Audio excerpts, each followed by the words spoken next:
অত্যন্ত বেদনাহত মনে এবং আলোচনা শুরু করছি একটি অত্যন্ত দুর্ভাগ্যজনক ঘটনা এবং তারপরে আরও দুর্ভাগ্যজনক রাজনৈতিক ডিভিডেন্ড গুছিয়ে নেওয়ার যে চেষ্টা, দুটোই খুব দুর্ভাগ্যজনক এবং পেনফুল।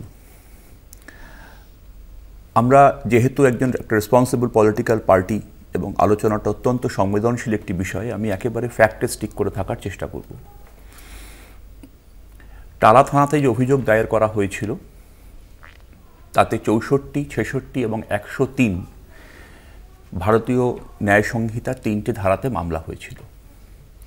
আমার কাছে সিবিআই এর চার্জশিট থেকে শুরু করে বিচারকের যে জাজমেন্টের কপি সেটাও আছে, আমি সেটা পড়েছি পুরোটাই। বিচারকের কাছে আপনি যদি, প্রথম কথা হচ্ছে যে আমাদের পুলিশের দায়িত্ব ছিল যে সঠিক সেকশনে মামলাটা হচ্ছে না ন্যাচারালি যেটা আপনি বলার চেষ্টা করছেন বা আপনি যেটা অভিযোগের আকারে বলছেন যে সঠিক তদন্ত না হওয়ার তো একটা স্টেপ থাকে, সঠিক এফআইআর রেজিস্ট্রেশনটা না হওয়া। চার্জ কিন্তু ফ্রেম হয়েছে ঠিক ওই 3টে ধারাতেই, তার মানে চার্জ যতক্ষণ ফ্রেম হলো বিচারকের হাতে পূর্ণ স্বাধীনতা ছিল চার্জ কোনো সেকশন অ্যাড করার। বিচারক মনে করলেন যে পুলিশ সঠিক সেকশনে এফআইআর রেজিস্টার করেছে, নাম্বার 1।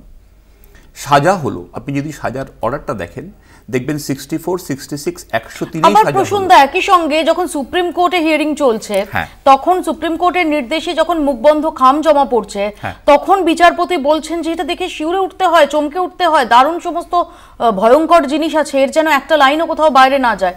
এটাও তো আমরা দেখেছি। সুপ্রিম কোর্টের প্রতি আমাদের পূর্ণ শ্রদ্ধা এবং আস্থা আছে। সুপ্রিম কোর্ট যেটা অফিসিয়ালি কমিউনিকেট করে সেটা ট্রায়াল কোর্টের কাছে পার্কুলেটেড হয় বা আসে। ট্রায়াল কোর্ট সেটাকে নেয়, কারণ সুপ্রিম কোর্টের যে কোনো অর্ডার সেটা হচ্ছে সারা দেশের কাছে আইন। সুপ্রিম কোর্ট কি বলেছেন, তাদের বিচারপতিদের পূর্ণ স্বাধীনতা আছে তাদের মত প্রকাশের। এটাও তো ঠিক যে অভিক দেখিয়ে কলকাতা পুলিশের প্রেস কনফারেন্স থেকে বলা হয়েছে ফিঙ্গারপ্রিন্ট এক্সপার্ট। আপনি একটু আগেই বললেন যে এই ঘটনাটার যে ফরেন্সিক তদন্ত হয়েছে, আপনি অনেকগুলো সংস্থার নাম বলেছেন, আমি আরও একটা অ্যাড করছি, সেটা হচ্ছে কল্যাণী এইমস। সেটাও কিন্তু এখানে সংযুক্ত ছিল এবং আপনি জানেন যে এইমস একটি স্বশাসিত সংস্থা এবং অত্যন্ত উচ্চমানের চিকিৎসা করে বা তাদের ফরেন্সিকও যথেষ্ট উন্নত।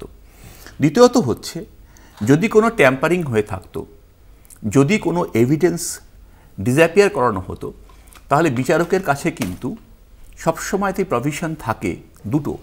একটা হচ্ছে যে সেকশন অ্যাড করা যেখানে এভিডেন্স লোপাট করা হয়েছে, 2 যারা এটা করেছেন তাতে আর্স্টওয়াইল যেটা ছিল যে 319 সিআরপিসি এখন 230 বিএনএসএসে অ্যাডিশনাল অ্যাকিউজকে অ্যারেন করা যায়। যেরকম মনে রাখবেন জেসিকা দাল কেসে হয়েছিল, জেসিকা দাল কেসে পরবর্তীকালে অ্যাকিউজকে অ্যারেন করা হয়েছিল।